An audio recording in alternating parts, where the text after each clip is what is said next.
तेजेंद्र पाल सिंह बग्गा कई सारे लोगों के लिए शायद 2-3 दिन पहले तक अनजान थे, लेकिन अब सब लोग जानते हैं। ये जो पूरा पिछला 4-5 दिन रहा है वो तेजेंद्र पाल सिंह बग्गा के लिए कैसा रहा? देखिए, जिस प्रकार से दिल्ली के मुख्यमंत्री ने गुंडागर्दी करके एक नाजायज, जिसे किडनैपिंग ही कहा जाएगा, अरेस्ट नहीं कहा जाएगा, अरेस्ट करने की कोशिश की, किडनैपिंग करने की कोशिश की, उससे ये प्रतीक हो गया कि वो कितने डरे हुए हैं। जो भी अरविंद केजरीवाल के खिलाफ बोलता है वो उसके घर पे पुलिस भेज देते हैं। चाहे मैं हूँ, चाहे नवीन कुमार हो, चाहे प्रीति गांधी हो, चाहे कुमार विश्वास हो, या कांग्रेस के नेता अलका लांबा हो।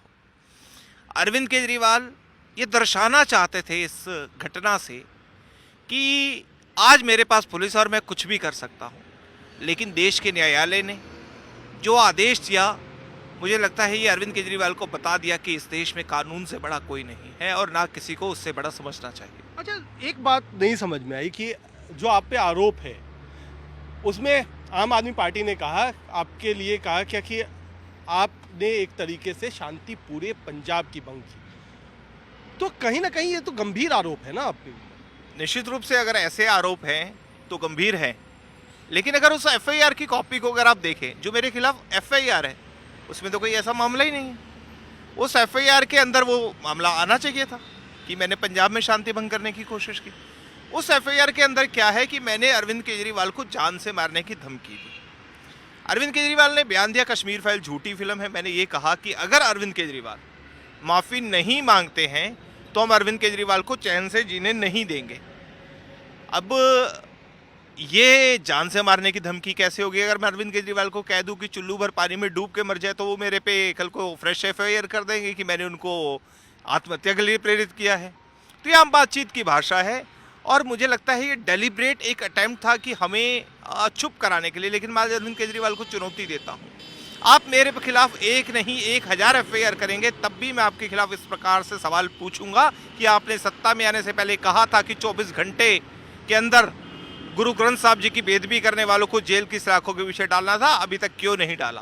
अच्छा, ये भी आम आदमी पार्टी कहती है कि एक आम, आपको बताया जाता है कि ट्रोल हैं जिसके पीछे पूरी बीजेपी खड़ी हो गई। आपके बहाने बीजेपी पर निशाना साधा जाता है कि जो लोग गुंडे हैं, जो लोग इस तरीके के हैं, उसको बचाने के लिए करें। उस पर क्या आप कहें? देखिए, जिस पार्टी के अंदर अमंतुल्ला खान जैसे हीरे हों, जिस पार्टी के अंदर ताहिर हुसैन जैसे हीरे हों, जिस पार्टी के डिप्टी सीएम की असिस्टेंट एडवाइजर निशा सिंह को दंगे के अंदर 5 साल की जेल होती हो, अगर वो किसी दूसरी पार्टी पे उंगली उठाते हैं तो मुझे लगता है कि उनको किसी अच्छे मेंटल डॉक्टर से अपने आप को दिखाना। अच्छा, 3-4 दिन तक कहा थे, ये तो बता दीजिए। लोग कह रहे हैं क्या कि तेजेंद्र पाल बग्गा जी को लोग ढूंढ रहे थे, लेकिन वो कहाँ थे पता नहीं। कुरुक्षेत्र में था, दूसरे दिन मैं अपने घर पे था और 2 दिन मैं अपने वकीलों के साथ था, क्योंकि जब वारंट निकल गया तो मुझे वकीलों ने कहा कि अभी आप टीवी मीडिया छोड़ के हमारे साथ, क्योंकि 2-3 केसेस थे, तो मैं वकीलों के साथ था और मैं कल चंडीगढ़ से वापस आया। अच्छा, तो जो उस दिन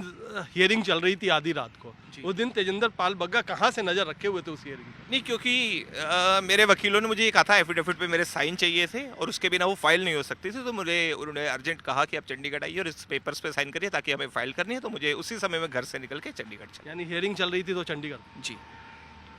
चलिए, मतलब आप पूरा पंजाब हो आए लेकिन गिरफ्तारी के बिना। मुझे लगता है कि अरविंद केजरीवाल के मुंह पे ये एक करारा तमाचा है और जिसको वो लंबे समय तक याद रखने वाले हैं। चलिए, तो ये भी बड़ा इंटरेस्टिंग फैक्ट है कि तेजेंद्र पाल बग्गा जिस समय हाई कोर्ट में हियरिंग चल रही थी गिरफ्तारी को लेकर के, वो पंजाब में थे, चंडीगढ़ में थे, ये कह रहे हैं।